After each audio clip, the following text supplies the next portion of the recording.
This is a 3D printed slider wallet.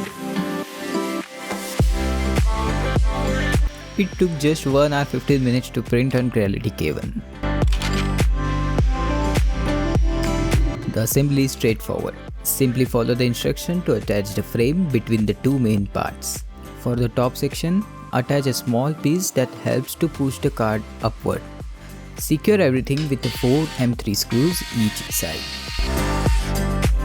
And then attach the back panel for the cash compartment. The holder can easily store around 3 to 4 cards, which can be pulled out smoothly.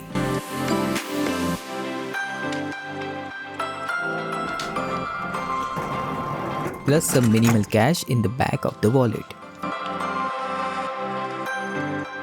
Follow for more exciting 3D printing ideas.